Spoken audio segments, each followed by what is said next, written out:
I, for one, love a good conspiracy theory. There are few things better than just going down some rabbit hole of chemtrails, the JFK assassination, or the New World Order.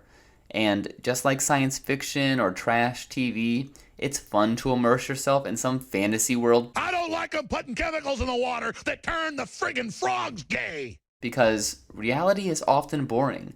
Imagining that Washington planned 9/11 or that a UFO is in Roswell, New Mexico is much more interesting than the truth. Now, normally, these ideas are just harmless fun, but sometimes they can get seriously out of hand. So this is Media Philosophy exploring the deeper side of conspiracy theories with Stanley Kubrick's Dr. Strangelove. Dr. Strangelove is a chilling reminder of what happens when those in charge fall prey to dangerous thoughts. Have you ever seen a commie drink a glass of water? General Ripper is the head of an Air Force base, and he is convinced that the communists are tampering with his drinking water. In an effort to motivate the United States to start a full-blown preemptive strike against Russia, he sends his air bombers armed with nukes into the motherland. And how did he come to this conclusion? Well, I'll just let him explain it. I first became aware of it, Mandrake, during the physical act of love. Yes, a profound sense of fatigue, a feeling of emptiness followed. Luckily, I was able to interpret these feelings correctly. That's right. He's motivated to start an all-out nuclear war because of his dysfunction with women. Because, that makes sense. This line of thinking is pretty par for the course for conspiracy theorists. They normally draw conclusions based on vague connections and interpretations. You know when fluoridation first began? 1946, Mandrake. How does that coincide with your post-war commie conspiracy? One of the most famous conspiracy theories in recent years involves key players in the Democratic Party alongside a pizza shop owner participating in human trafficking, hilariously dubbed Pizzagate. Pizzagate. Conspiracy theory that came to be known as Pizzagate. Pizzagate. And I just gotta say, who's ever in charge of naming these conspiracy theories really needs to work on their branding skills. Supporters of Pizzagate cite that leaked emails contain secret coded messages, and they assert that Barack Obama had young boy and girl prostitutes invited to the White House when he ordered hot dogs and pizza. They also point to some creepy Instagram posts from the owner of Comet Pizza. Yes, you could argue that hot dogs are code word for young boy prostitutes, but a lot of this can be explained by employing Occam's razor. Occam's razor basically states that the simplest theory is often the right one. Let's just say you're a detective investigating a car crash, and on the side of the road you find some beer bottles and a driver who's failed a breathalyzer test. Sure, you could argue that a bunch of teenagers showed up and poured alcohol down the man's throat, or that he was just drinking and driving. One is a little bit easier to explain than the other. In this case, yes, an entire White House team could work together to host a sex party of children, or they were just buying food. In General Ripper's case, maybe fluoride is having an adverse effect, or maybe, just maybe, it's overweight middle-aged men have a hard time getting erections. You be the judge. It's one thing to entertain or believe in this stuff. If General Ripper wants to drink grain alcohol or rainwater, then whatever, be my guest. That doesn't hurt anybody. But to go and order a nuclear strike on another country is a whole nother level of crazy, if you ask me. And these reactions aren't just in the movies.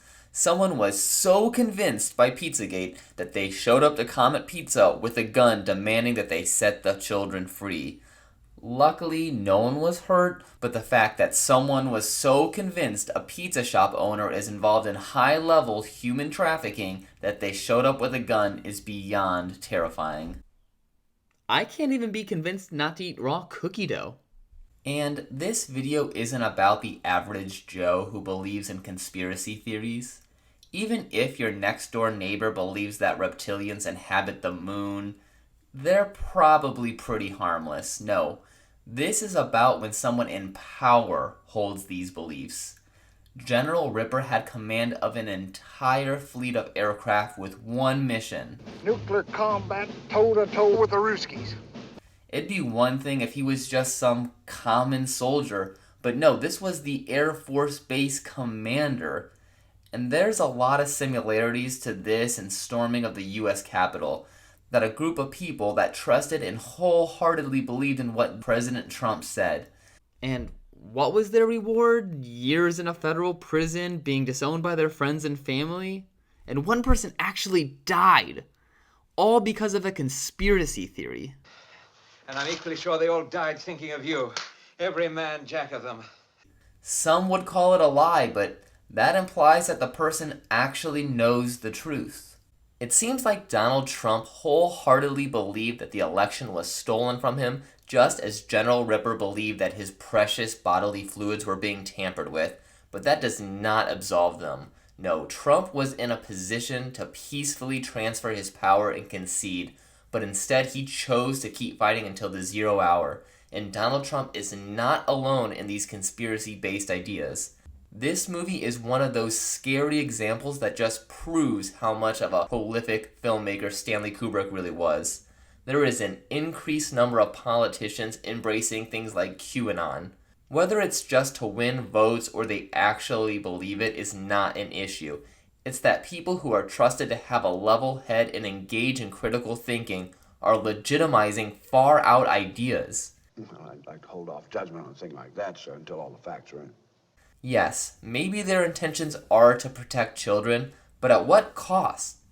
General Ripper had intentions of protecting children too. Realize that in addition to fluoridating water, where there are studies underway to fluoridate ice cream, Mandrake, children's ice cream. Good.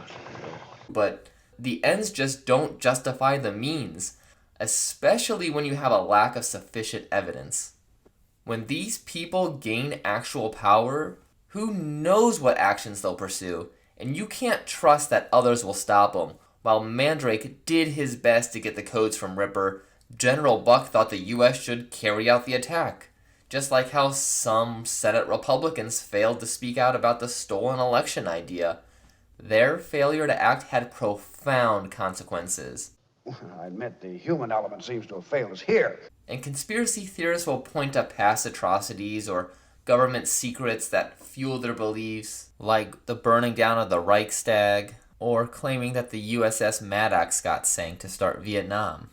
It's not unreasonable for people to not fully trust the government, but when these same people are harassing Sandy Hook victims, it has gone too far.